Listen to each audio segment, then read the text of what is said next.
So you see how human pride, is. I don't kneel before God. Who are you?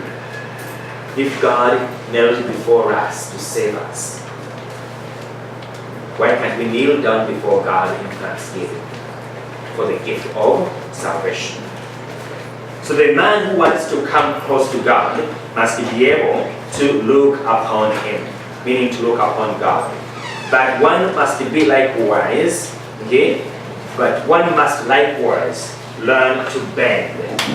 Okay? For God has bent Himself down. In the gesture of humble love, in the washing of feet, in which He kneels at our feet, that is where to find Him. For Benedict, Spirit of the Liturgy, page 206. That's where we find Christ. If we can't humble ourselves, we will never see Jesus. We can talk about Him, but we don't know Him. It's only in humility, in bowing, in kneeling, in prostration that we will come to know who He is. Because He is meek and humble of heart. And that's where we need. Yes? I see the signs of humility in all of the gestures, but when the hands are upright and flame. I know it should still be there, but am I missing something? Because I hear just like it's all humility. I know, but is there something that? Because all the other ones, there's like a physical action that kind of I can imagine in my mind, like the overplacing of the hands, the bending of the knee, the bowing over the flame on that scene. The flame is because faith is our surrender to God. When we believe, let it be done to me according to your word. So that's the flame of faith. Yes. So bowing is the physical reminder of the spiritual attitude essential to faith. So that's why you see when we approach communion, what do we do?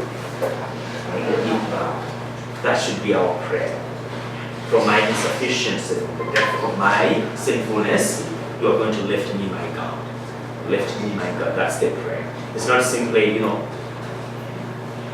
Oriental courtesy. Japan, made in Japan.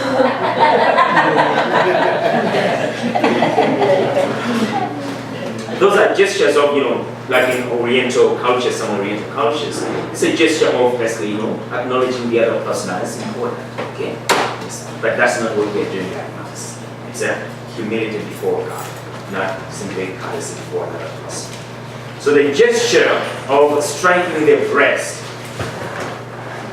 okay, is where I point. You know that in our weaknesses, like when we hear the preaching, like if someone annoyed me, and I hear the preaching about, you have to behave right, you have to be, loving, and so it's not always about me. You're telling her. Father,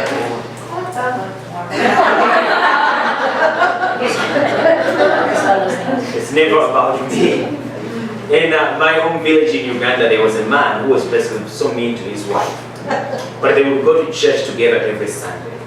And then coming back from church every Sunday, the man would remind his wife, did you hear what Father said about you? Did you hear what Father told you? Always Father told her, not him. But basically probably the teaching was more about him than so we have that tendency, okay, always to listen, not for ourselves, but for others who need it. In the Hispanic culture, we elbow somebody.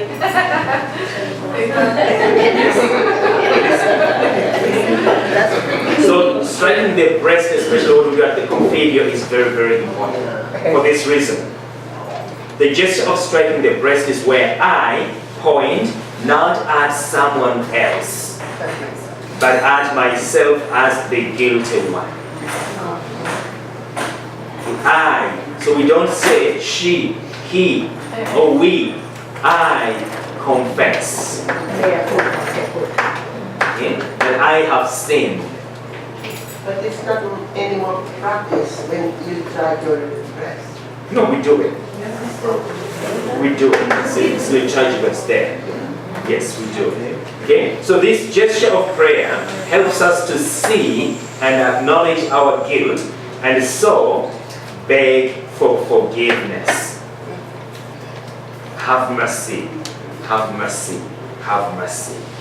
At this moment, it's only right and proper that we should strike our breast and remind ourselves, even physically, that our iniquities lay on his shoulders. Shoulders. And that with his stripes we were healed. So you took upon yourself my iniquities. So I confess. So let's just say that prayer to hear the beauty of it. Because oftentimes at Mass we just go so quickly. So I confess.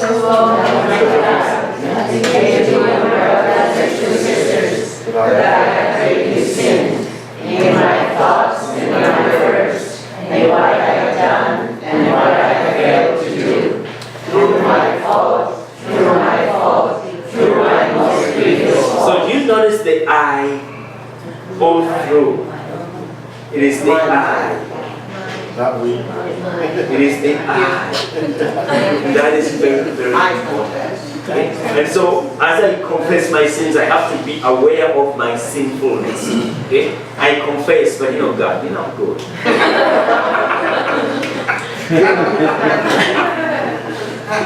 As I always tell these people come to confession, because you try to kind of guide, okay? Don't be like, no, Father, don't get me wrong, I'm a good person.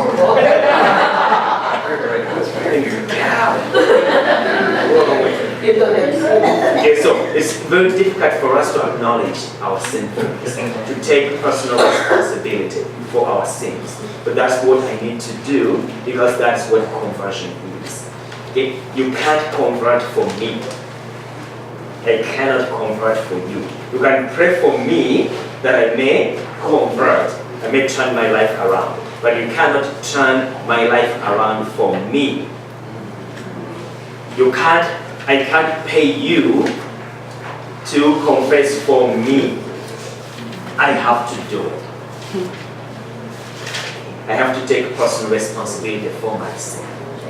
Did I hear you say that we should say that prayer before confession? The act of contrition. Some people use it as an act of contrition. Yes. There are different types of acts of contrition. But some people use this one, we use that one. And it's a valid act of contrition. Yes. For me, that's why you say at Mass, we have different forms of penitential rites, okay? Penitential forms. But for me, I always use this one. Yeah, I like that. Yes, because it's very comprehensive. Okay, now, 2 weeks ago we talked about the sign of the cross and our gestures now of the Mass and how we go to receive communion. I have a question regarding the sign of the cross during the liturgy. Okay, I grew up being heard by different priests that we shouldn't be making the sign of the cross all across all the time. And I see that, so I want to know if I'm doing it wrong. Like at what time? Well, I see, especially with the catechism, when the little kids are being taught to do the sign of the cross after they receive Holy Communion, before they do the shaking, the peace, the sign of peace. No, they should. No, it's not just. So I just do it in the beginning and at the end. Am I wrong? Is there more times? No, the times are there liturgically, they are prescribed, they're very clear.